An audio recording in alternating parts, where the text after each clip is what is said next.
Quisiera preguntar quiénes nos visitan por primera vez. Bienvenido, bienvenido, Dios te bendiga, bienvenidas, bienvenidos todos a Vida Eterna. Somos una gran familia en la fe que amamos a Dios y amamos a las personas. De verdad estamos complacidos de que nos acompañe en este domingo para alabar al Señor, para glorificar al Señor y para escuchar su palabra. También saludamos a los que están conectados a través de la transmisión de nuestro canal de YouTube. Quisiera que proyectáramos una imagen. ¿Quién conoce a esa doña? Ya falleció, pero ¿quién es? La reina Isabel II del Reino de Gran Bretaña y la Mancomunidad, ¿cierto? Se le considera la reina más longeva, o sea, la reina que más gobernó un reino, en especial el Reino de Gran Bretaña, que es un reino con mucha antigüedad. Dice que fue la reina que conoció la Segunda Guerra Mundial, el cambio de la tecnología, la era industrial, la modernización, absolutamente todo. Estuvo en pandemia, conoció muchísimas épocas. Y lo característico de un rey es que un rey se le denomina como majestad, ¿cierto? Un reino, un trono, tiene una pleitesía, una devoción terrenal. Se le rinde un honor y una adoración terrenal. Estamos en la serie Disciplinas Espirituales, así que vamos a proyectar un video.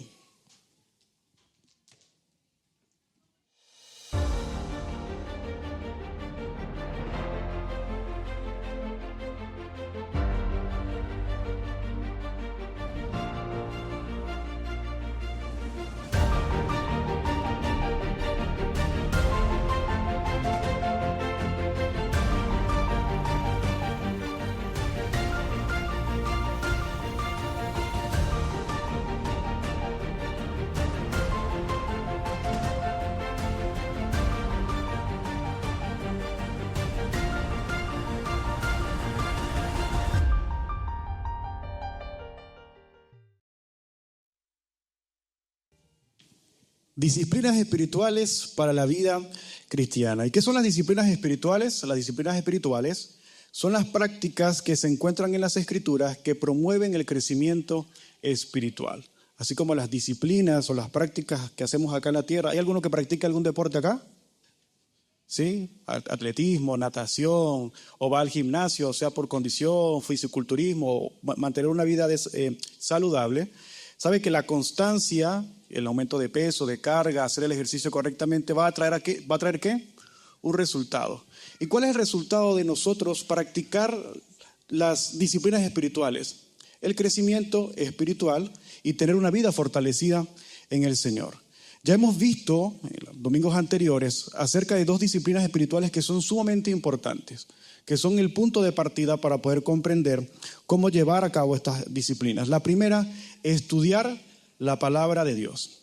Y veíamos por qué estudiar la palabra de Dios. Y veíamos que es importante o era necesario estudiar la palabra de Dios porque fue Dios que la inspiró, fue Dios que la escribió. ¿Para qué estudiar la palabra de Dios? Es para conocer a Dios y crecer integralmente. ¿Y cómo estudiar la palabra de Dios? El pastor hablaba acerca de métodos y el grupo de WhatsApp se envió métodos. El método inductivo es uno el que yo más utilizo, que es observar, interpretar y aplicar la palabra. Porque la palabra de Dios no es solamente llegar y leer y listo, o dejarla abierta en el Salmo 91 por ahí en una mesa y que se llene de polvo, sino es practicarla y hacerla. Domingo pasado veíamos otra disciplina que es la oración. Y veíamos por qué orar a Dios, para qué orar a Dios y cómo orar a Dios, ¿sí? Se nos enseña, es algo que siempre hemos visto, la ruta de crecimiento, lo que hemos crecido en el Evangelio, hemos aprendido esto, es como los rudimentos o la carpintería del caminar en el Señor, de estudiar la palabra y de orar.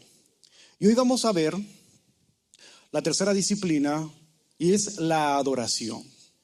Es algo que a modo personal nunca había tocado a profundidad. Porque por lo general la adoración la asociamos ¿con qué? Con la alabanza, ¿cierto? Con el ministerio de canto. Ellos son la adoración. Pero no, yo estaba errado y el Señor abrió mi entendimiento acerca de lo que significa la adoración. La adoración en el Nuevo Testamento, quise tomar en relación al Nuevo Testamento, hay dos expresiones en griego que hace alusión a lo que significa la adoración. La primera la usa el Señor Jesucristo en Juan 4:24, que dice, pues Dios es espíritu y por eso todo lo que adoran deben hacerlo en espíritu y en verdad. Y la palabra que utiliza el Señor Jesucristo acá en griego es la palabra proskuneo, que significa besar la mano o inclinarse, es decir, humillarse. La adoración es humillarse. ¿Y humillar qué? Nuestro corazón, es decir, actuar de forma en humildad. Y la segunda la encontramos en Filipenses 3:3 y el apóstol Pablo le escribía en esta carta a ellos y decía, pues lo que adoramos por medio del Espíritu de Dios somos los verdaderos circuncisos, y hablando de la circuncisión del corazón. Y la palabra que utiliza acá en griego es latreuo, que significa ministrar a Dios, rendir homenaje, rendir servicio, siervo o culto. Y esto es lo que significa la palabra adorar. Entonces, la verdadera adoración consiste en atribuirle a Dios el lugar que le corresponde. Esa es la adoración, ante su santidad y poder.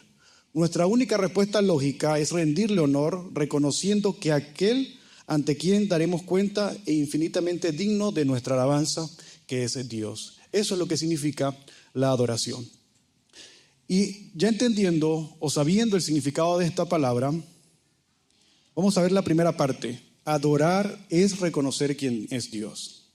Eso es lo primero que debemos entender para comprender realmente lo que es adorar. Ahora pregunto, ¿cuántos de ustedes han visto a Dios? La pastora curiosamente hacía esta pregunta. ¿Cuántos hemos visto a Dios? Amén, dice mi hermana Lucy, la única que ha visto a Dios. ¿Y cómo se nos revela el Dios invisible a nosotros? Nadie ha visto corpóreamente a Dios porque Dios es espíritu. Dios no tiene un cuerpo físico. Inclusive ver la gloria de Dios es una muerte segura. En una oportunidad, el pueblo de Israel fue reunido, cuando había salido desde el desierto, fue reunido alrededor del monte Sinaí y la gloria de Dios descendió. ¿Y sabe qué dijeron ellos a Moisés? Moisés, habla tú con Dios, porque tenemos miedo de morir. La gloria descendió en trueno, en fuego, y fue tan sorprendente la gloria de Dios que ellos no la soportaron. Ellos prefirieron que Moisés se hablara con Dios y toda la información o la directriz que Dios iba a dar al pueblo lo hiciera por medio de él. Y hay tres formas o tres maneras que Dios se nos revela a nosotros. La primera, por medio de la creación. Romanos 1:20 dice así, pues desde la creación del mundo todos han visto los cielos y la tierra. Todo lo que Dios hizo, ellos pueden ver a simple vista las cualidades invisibles de Dios, su poder eterno y su naturaleza divina. Así que no tienen ninguna excusa para conocer a Dios. Pablo hablaba en el contexto de que las personas se habían corrompido de la naturaleza que Dios había establecido. Hombres empezaron a acostarse con hombres, mujer, con animales, corrompieron su naturaleza y se inclinaron al pecado. Y Pablo les dice aquí a los romanos, diciéndole que Dios se mostró a través de la creación. Yo revisaba acerca del código genético del ADN humano y es tan perfecto que nosotros no podemos descender de un mono. La teoría evolucionista o el Big Bang.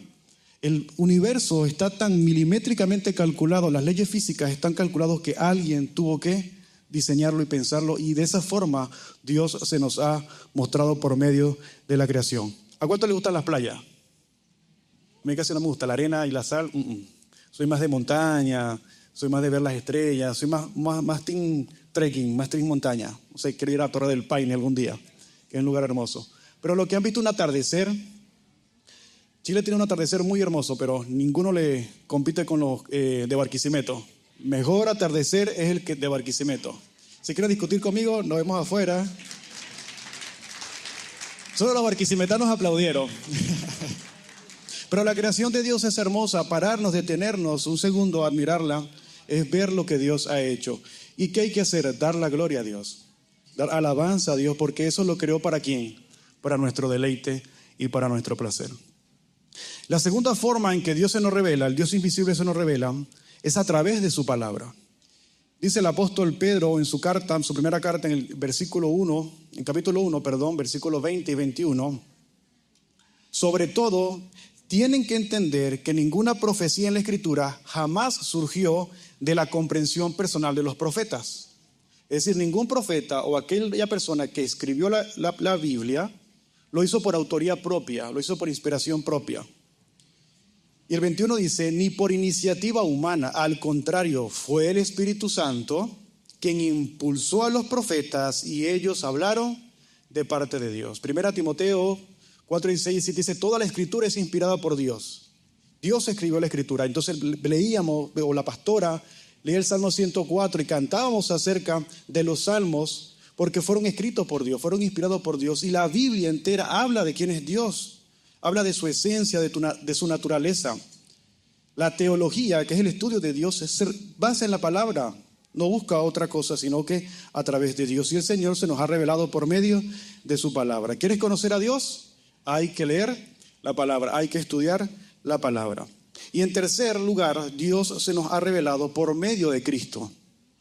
Hebreos capítulo 1, versículo 1 y 2 dice, hace mucho tiempo Dios habló muchas veces de diversas maneras a nuestros antepasados por medio de los profetas. ¿Sí? Pedro lo mencionaba.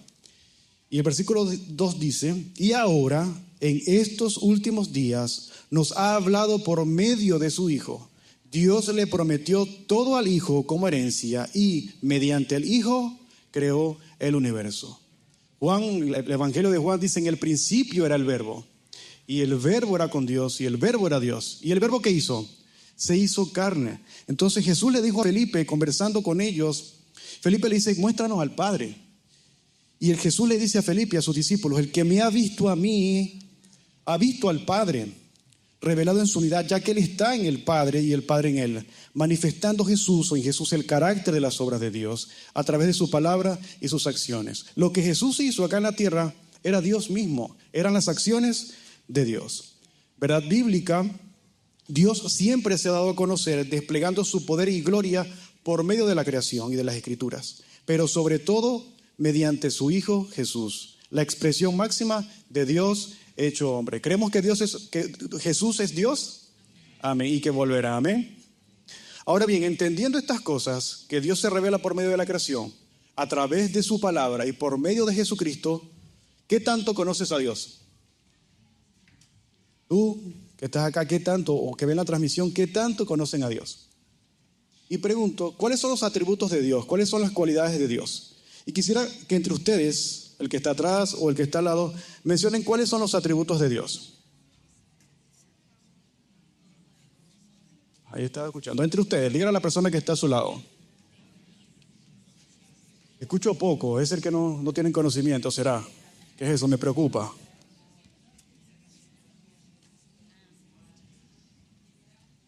Ahora quisiera pedir a un valiente, a un varón, que pase para acá. ¿Quién se anima? Me diga algunos de los atributos de Dios. Si conoce a Dios. Miguel. Pasa, sube.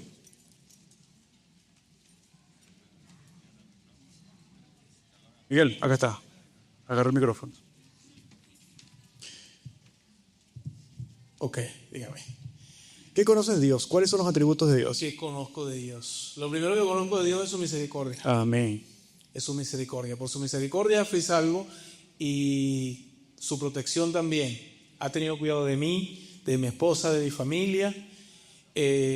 Su omnipresencia ha estado presente en todo mi camino, desde que salí de Venezuela, incluso antes. Cuando empiezo a recordar, me doy cuenta que tuvo cuidado de mí desde mi nacimiento. Amén. Dele un fuerte aplauso a Dios. Dios protector, un Dios bueno, ¿cierto? Un Dios cuidador. Usted que levantó la manito.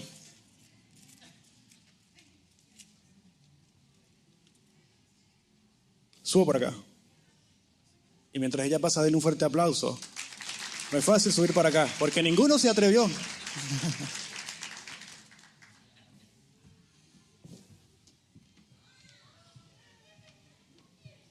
Hola. Dios te bendiga. Su amor, su inmutabilidad.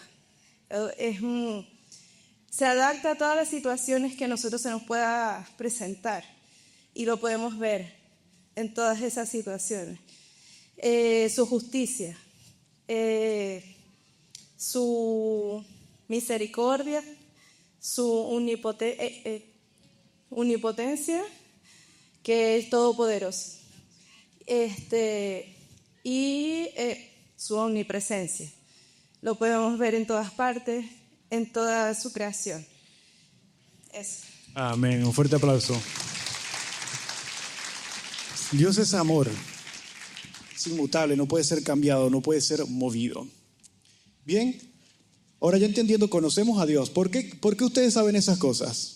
Porque han leído la Biblia, ¿cierto? Porque han escuchado las canciones y los salmos que se cantan acerca de Dios. Entonces es importante que nosotros dediquemos a conocer a la persona que es sobrenatural, que es poderoso, que es omnipotente, que es maravilloso, que es bueno y bondadoso. Ahora bien, ya vemos cómo que adorar es reconocer a Dios. Ahora debemos adorarlo en espíritu y en verdad. Y ese es el segundo punto.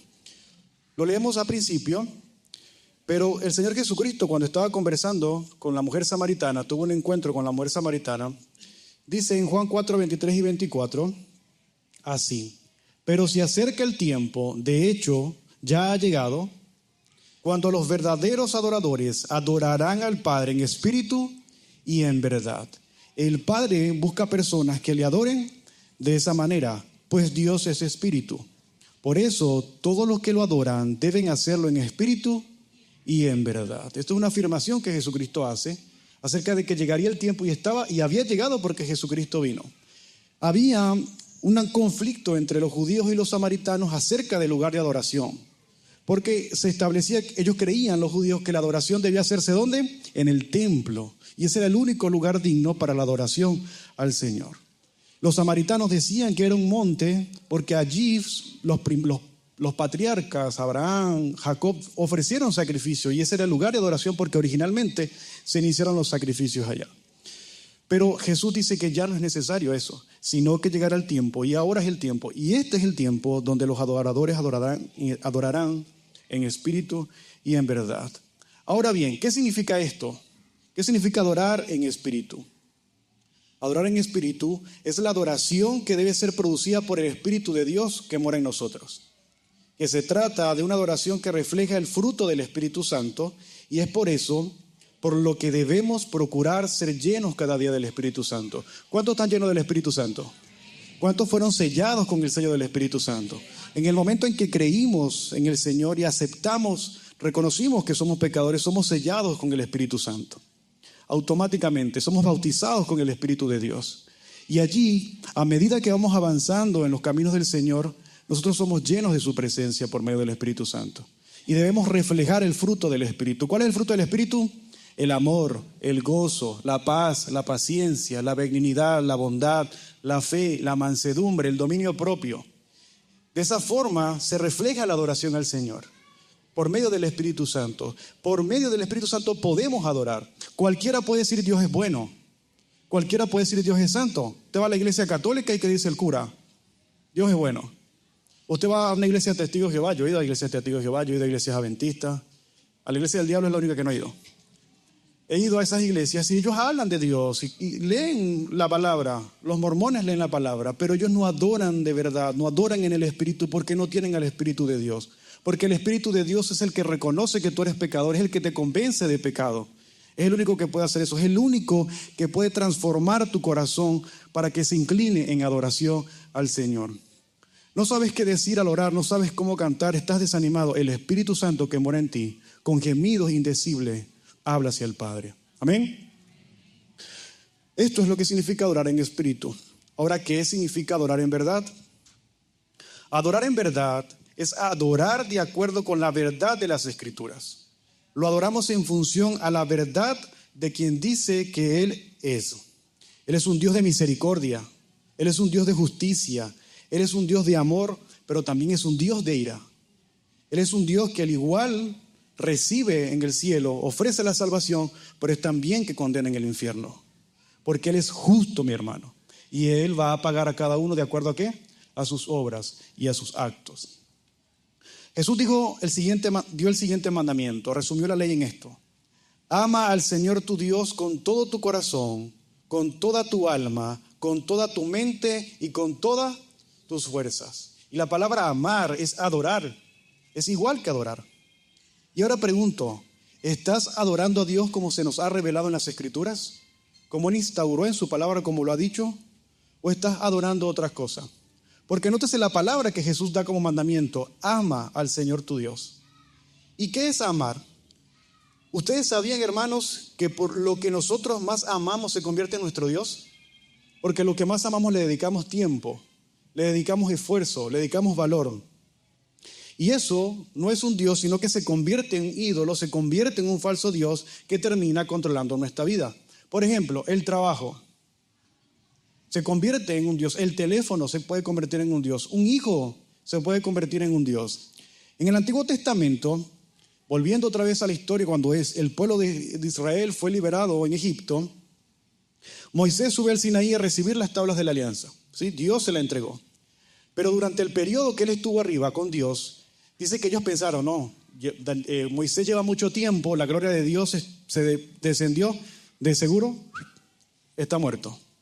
Y le dicen a Aarón que le haga un Dios, que le construya un Dios. Ellos trajeron de Egipto diferentes joyerías, trajeron oro. Dice, haznos un Dios, y le hicieron un becerro de oro.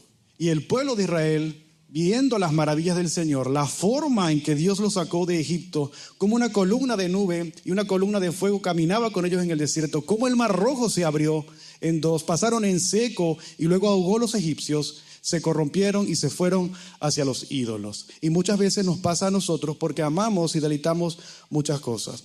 En la última carta del apóstol Juan dice, guárdense de los ídolos. Y yo no me estoy refiriendo a la chapita, a la cruz, no me estoy refiriendo a la Virgen María o a los santos, no. Me refiero a aquello que le dedicamos tiempo, esfuerzo y pensamiento. Tenemos un Dios profesado, que es Cristo, amén.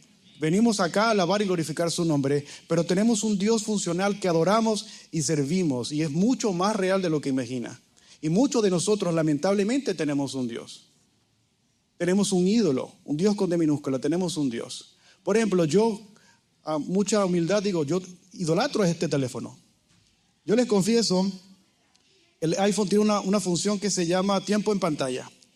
Por ejemplo, el martes 13 de enero, mi tiempo en pantalla fue 7 horas con 14 minutos. Se distribuye de la siguiente manera. WhatsApp, duré 3 horas con 47 minutos. En Facebook, 47 minutos. Instagram, 43 minutos. X, 20 minutos. Gmail, 19 minutos. Chrome, 16 minutos. ChatGPT, 7 minutos. Hice 160 consultas, solamente abrí WhatsApp. Tuve un total de 243 notificaciones, solamente WhatsApp. De las 24 horas del día, dediqué más de 7 horas en el teléfono. Esto para mí se convierte en un ídolo, porque le estoy dedicando tiempo. Yo voy para el baño y voy con mi teléfono.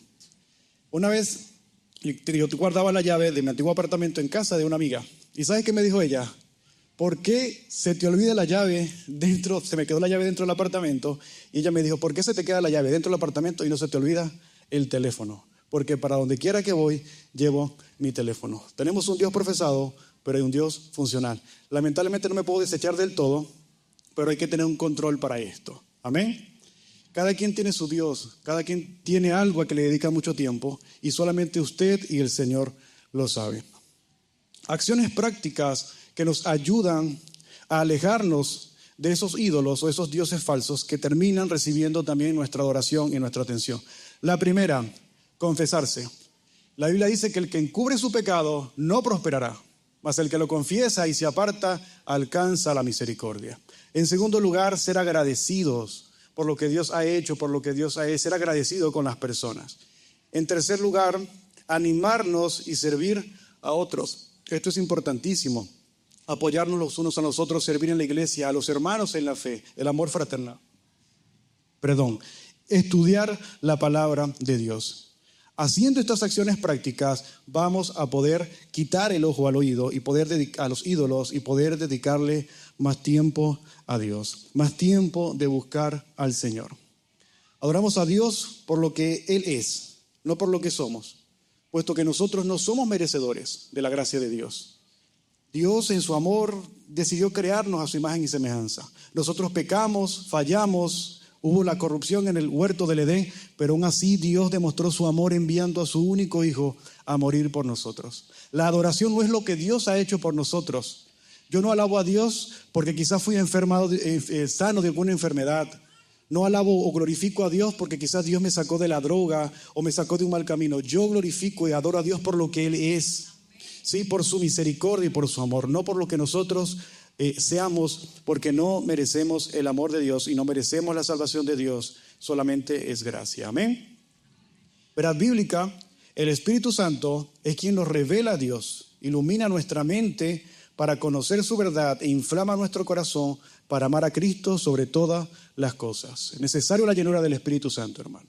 Es necesario buscar de la presencia de Dios para que el Espíritu Santo nos pueda revelar a Dios a través de su palabra, para que nos dé ese deseo, esa hambre de buscarle y de buscar en su presencia, en intimidad, en la congregación, a tiempo y fuera de tiempo. Amén.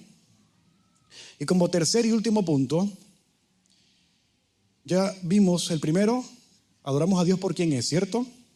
Segundo, adorar en espíritu y en verdad, siendo consciente de lo que estamos haciendo, por medio del Espíritu Santo y por medio de la palabra. Y en tercer lugar, ¿cómo debemos adorar? La adoración puede ser pública o privada. De las dos formas son viables. Y uno de los ejemplos o de las ilustraciones más importantes que tenemos es cómo adoraba la iglesia primitiva o la iglesia de Jerusalén. Dice Hechos 2:42, todos los creyentes se dedicaban, es decir, disciplina, a las enseñanzas de los apóstoles, a la comunión fraternal, a participar juntos en las comidas, entre ellas la cena del Señor y la oración. ¿De qué manera lo hacían? Se reunían en el templo o se reunían en las casas. Dice Hechos 2:46, adoraban juntos en el templo cada día, se reunían en casas para la cena del Señor y compartían sus comidas con gran gozo y generosidad. ¿Había pichirreza? ¿Había mezquindad? No, compartían. Los versículos más anteriores dicen que ellos vendían sus posesiones, los que eran más acaudalados, y los compartían con los que tenían necesidad, porque entendían y comprendían lo que Dios había hecho. Y el 47 dice, y todo el tiempo alababan a Dios, y disfrutando de la buena voluntad de toda la gente, y cada día el Señor agregaba a esa comunidad cristiana los que iban siendo salvos. Pero nótese esto, adoraban juntos cada día, adoraban en el templo, que era el lugar donde, porque la iglesia primitiva, la iglesia de Jerusalén, estaba compuesta mayormente por judíos. ¿Y dónde era el lugar de adoración según su tradición? En el templo, y también compartían en las casas la cena del Señor. Pero me gusta esto lo que dice el 47, todo el tiempo alababan a Dios. Todo el tiempo disfrutaban de lo que Dios había hecho, compartían con los hermanos de lo que Dios había hecho, de lo que Jesús había venido a traer, que era la salvación. Entonces, la adoración de la iglesia de Jerusalén estaba compuesta por aprender las verdades de las Escrituras, la comunión unos con otros, la oración y compartir la cena del Señor. Ahora pregunto, si la iglesia primitiva adoraba todo el tiempo, ¿todo lo que tú haces honra a Dios? No me refiero a los hora y 45 minutos que podamos durar acá en la iglesia. En tu trabajo, en tu hogar, con tu familia, todo lo que tú haces honra a Dios. Lo que hablas, lo que haces, tu actitud, ¿es una actitud de adoración al Señor? Cuando Pablo había evangelizado Asia Menor y Grecia, recuerden que Pablo es el apóstol de los gentiles, decía, y en las diferentes cartas, en Hechos y las diferentes cartas, vemos cuál era la adoración de la iglesia del primer siglo. Y era la siguiente. Ya es diferente porque la iglesia del primer siglo no estaba compuesta únicamente por judíos, sino que ya habían gentiles, ya habían personas que no eran de la tradición judía. Y nótese que la mayoría de estas actividades que están en el Nuevo Testamento las hacemos nosotros como iglesia de Cristo. Primero, se reunían para la adoración corporativa el domingo, primer día de la semana. Esto está en Hechos 27 y 1 Corintios 12:16.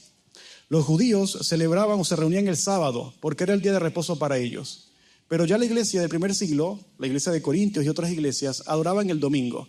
Pregunto, ¿por qué nosotros adoramos el domingo?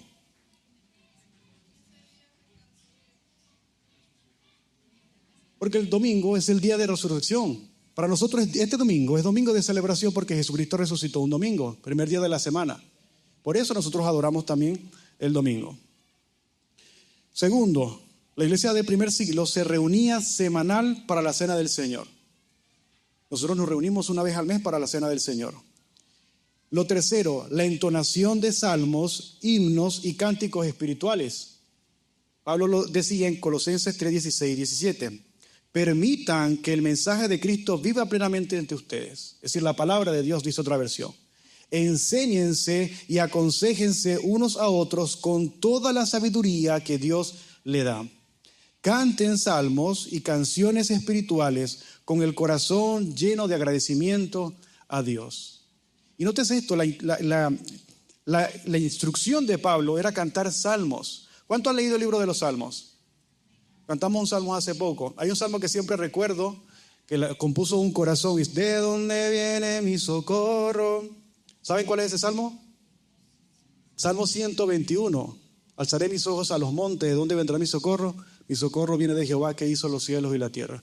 Muchos cantautores de nuestra era se han inspirado y han hecho una adaptación un poco más moderna de los salmos. Inclusive la traducción del hebreo que fue escrito, los salmos a los diferentes idiomas conservan la originalidad. Los diferentes salmos permiten y traen a nuestra alma y a nuestro corazón confort. ¿Ustedes sabían eso? Si usted lee un salmo puede tener paz, puede tener tranquilidad, porque la palabra de Dios genera eso, da confianza. Por ejemplo, un salmo para irse a dormir. El Salmo 4:8 dice: en paz me acostaré, asimismo dormiré, porque solo tú, Jehová, me haces vivir confiado. Es la confianza en el Señor. Jehová es mi luz y mi salvación, ¿de quién temeré? Jehová es la fortaleza de mi vida. Y todos los salmos reflejan la magnificencia del Señor, la confianza de Dios. Las oraciones que David y los diferentes autores de los salmos reflejaban acerca de lo que Dios era y de lo que Dios hacía. Y es importante que dentro de la adoración estén los cánticos. Por eso siempre al iniciar el servicio cantamos 4 canciones, 2 más movidas, un poco más suaves. Diríamos en mi antigua iglesia, 2 de alabanza, 2 de adoración, pero la alabanza y la adoración es lo mismo, rendir honor y gloria al Señor. Y es importante que sean canciones, que sean salmos y sean canciones espirituales. Colosenses 3:17 dice el apóstol Pablo: y siempre dediquen al Señor Jesús todo lo que digan y todo lo que hagan, dando gracias a Dios Padre a través de Jesús. Las acciones de gracia también forman parte de la adoración al Señor. Y es importante ser agradecido. Otra cosa que hacían las iglesias del primer siglo es la oración personal y la oración corporativa. La limosna para los necesitados. La lectura y enseñanza del Antiguo Testamento y las doctrinas apostólicas. Lo que está en el libro de los Hechos, lo que Jesús enseñó, lo que los apóstoles enseñaban a la iglesia. La manifestación de dones espirituales. Por medio de la manifestación de los dones se hace también la adoración. Cada uno de nosotros, por medio del Espíritu Santo, hemos recibido un don. Y hay que ministrarlo. Los que son servidores, sirvan. Los que practican la hospitalidad, practiquen la hospitalidad, reciban en sus casas y en sus hogares. Háganlo con atención, con amor. Los que les gusta dar, los que les gusta compartir, los que les gusta ayudar. Los que predican, enseñen la palabra. Los que son evangelistas, lleven la salvación de Cristo a las almas que lo necesitan. Y los dones se hicieron para fortalecer el cuerpo de Cristo, para crecer el cuerpo de Cristo. No todos tenemos los mismos dones. Porque si no, imagínense aquí el conflicto entre si todos tuviéramos los mismos dones. Y se reparte de acuerdo a las capacidades. ¿Y lo hace quién? El Espíritu Santo. Y es importante que usted y yo, el don que el Espíritu Santo nos ha dado, lo pongamos por obra. Y por último, la iglesia del primer siglo hacía la proclamación del Evangelio. Somos 5, listo, se cerró la iglesia. No, ellos llevaban el mensaje, seguían predicando el Evangelio de Jesucristo, y eso debemos hacer. ¿Verdad bíblica? La adoración no es solo cantar al Señor, sino que involucra un proceso completo de sumisión, en donde lo escuchamos, nos confesamos, le agradecemos, le servimos, le cantamos y nos comprometemos en darle gloria en todo y por todo, de forma personal y corporativa. Y quiero dejarle estas acciones prácticas para los que tienen tiempo viniendo a la iglesia, para los que vienen por primera vez. Nosotros, Vida Eterna, tenemos las siguientes actividades a nivel corporativo. ¿Sí? Corporativo significa esto: la congregación, la reunión en un servicio. Asistir regularmente a los domingos. La Biblia dice: no dejando de congregarse como muchos tienen por costumbre. Hay un corito pentecostés bien viejito que dice: hermanito, si usted está frío, acérquese al fogón. Y porque cuando los que han cocinado en leña o los que hacen una parrilla, ¿qué pasa cuando un carboncito está alejado? Sí, por rojito y se va apagando. Bueno, acérquese al fogón. Si usted está un poco frío, júntese con alguien que usted vea que sea un hermano de fe, un hermano que inspira, un hermano que busca la presencia de Dios, para que se contagie, para que se le pegue eso. Tenemos 2 servicios. El primer servicio es a las 10:30 de la mañana y el segundo servicio es a las 13. En mi caso yo siempre vengo a las 13 porque me gusta dormir los domingos un poquito más. Me gusta descansar un poco más, vengo al segundo servicio. Así que hay 2 servicios para gusto. Para los que quieran venir más temprano, para los que quieran venir más tarde, hay 2 servicios. La cena del Señor, memorar el nuevo pacto y que Cristo vendrá, se hace el primer miércoles de cada mes a las 19:30. Tenemos reunión de oración todos los miércoles a las 19:30, acá presencial en nuestra iglesia. Los matutinos, y yo, Padre, te pido que me des la fuerza para poderme levantar en las mañanas al matutino. Soy el primero que debo hacerlo. Martes y jueves a las 5:30 de la mañana. Tenemos ayunos, que es el penúltimo sábado del mes a partir de las 7 de la mañana hasta las 12. Y el que no pueda venir a ayunar porque por el estómago o consumiendo alguna pastilla o no le guste ayunar, venga a orar. Venga a escuchar la palabra de Dios. Tenemos los estudios bíblicos. Próximamente inicia la temporada y estaremos informando por el grupo de WhatsApp. Tenemos evangelización, Sal y Luz. Ahí se organiza el último sábado de cada mes a las 17 horas y también hay unos grupos pequeños. Por ejemplo, el hermano John era uno de los pioneros de los grupos pequeños de evangelización y espero que allá en Venezuela donde él esté lo esté haciendo también. Hay algunos hermanos que he visto, Joana, Snigi, mi hermana Yaya, he visto algunos que han ido no a convocatorias sino que ellos mismos agarran su flyer y van y evangelizan.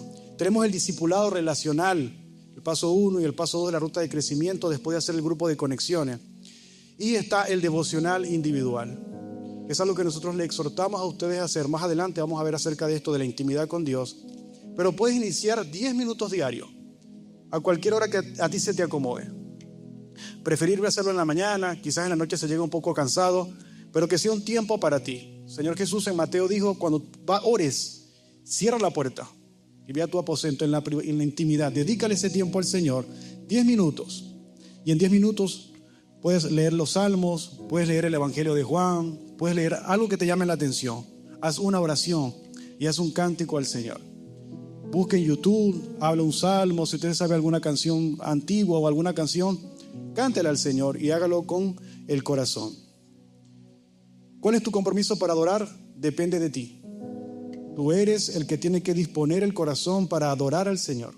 Por más que uno te lo diga, te lo inculque, el pastor te lo instruya, tu mentor te lo diga, depende de ti. Adorar al Señor. Es algo que deben hacer desde tu corazón.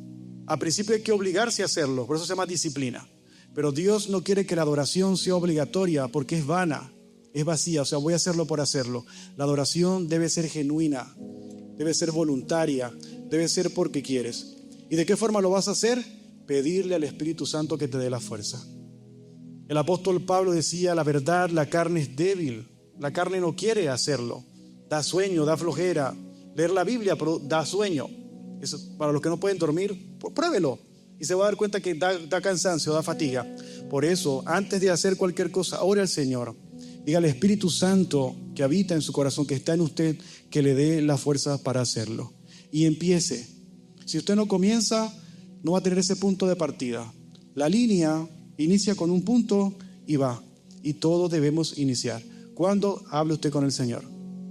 Pero hágalo ya, que es lo mejor. Hágalo pronto. Concluimos entonces que adorar es reconocer quién es Dios, adorar en espíritu y en verdad y cómo debemos adorar. Y concluyo con lo que dijo el pastor John MacArthur, de esta cita que tomé de un libro, que dice: la adoración comienza con la entrega de nosotros mismos, luego de nuestras actitudes, después nuestras posesiones, hasta que la adoración sea nuestro estilo de vida. Amén. Ponte de pie, iglesia. Vamos a pedirle al Señor que nos ayude a poder adorarlo, nos ayude a poder alabarlo por lo que Él es, que nos ayude y nos permita conocerlo, buscarle. Bendito Dios Todopoderoso, gracias por lo que hoy hemos aprendido, Señor, por lo que nos has instruido en tu palabra, Señor. Espíritu Santo de Dios que habitas en mí, te pido que me ayudes a adorar al Señor con el Espíritu, Señor, con entendimiento, con la verdad, que no sea por obligación, porque Dios es el único, tú, Señor, es merecedor de toda la gloria. Tú eres merecedor de toda la adoración, Señor, merecedor de toda la alabanza, Señor. El libro de Apocalipsis termina en la adoración, Señor, de los millares y millares, alabando y glorificando tu nombre, Señor. Porque tú eres el único digno de desatar los sellos, Señor. Tú eres el único digno de recibir, Señor, la gloria y el honor, Señor. Los 24 ancianos, Señor, se inclinan hacia ti, Señor Dios Todopoderoso. Y permítenos, Señor, poder hacerlo. Porque esto es un ensayo de lo que haremos en la eternidad, Señor. Alabarte por siempre. Quiero invitar a aquellos que no conocen al Señor a que le reconozcan y le acepten como su Salvador y único Señor personal y puedan adorarlo en verdad, que sean sellados con el Espíritu Santo. Señor Jesús, en esta hora y en este momento, reconozco que soy un pecador y que necesito de ti, Señor. Te pido, Dios, que me perdones, Señor, que me des el regalo de la salvación, Señor. Séllame con tu Santo Espíritu, Señor, y que yo pueda, Señor, estar firme hasta el final, hasta que tú vengas, o que yo muera, Señor, para darte alabanza y gloria por la eternidad. En el nombre de Jesús, amén y amén. ¿Alguien hizo esa oración? ¿No? Bueno, Dios te bendiga, Dios te guarde. Un fuerte aplauso al Señor. A los que hicieron esa oración o los que nos visitan por primera vez, al subir las escaleras tenemos el grupo de conexión. Allí les podemos enseñar cómo caminar con Jesús y cómo integrarse a nuestra iglesia. Mis queridos hermanos, que el Señor les bendiga, que el Señor les guarde, que tengan una excelente semana.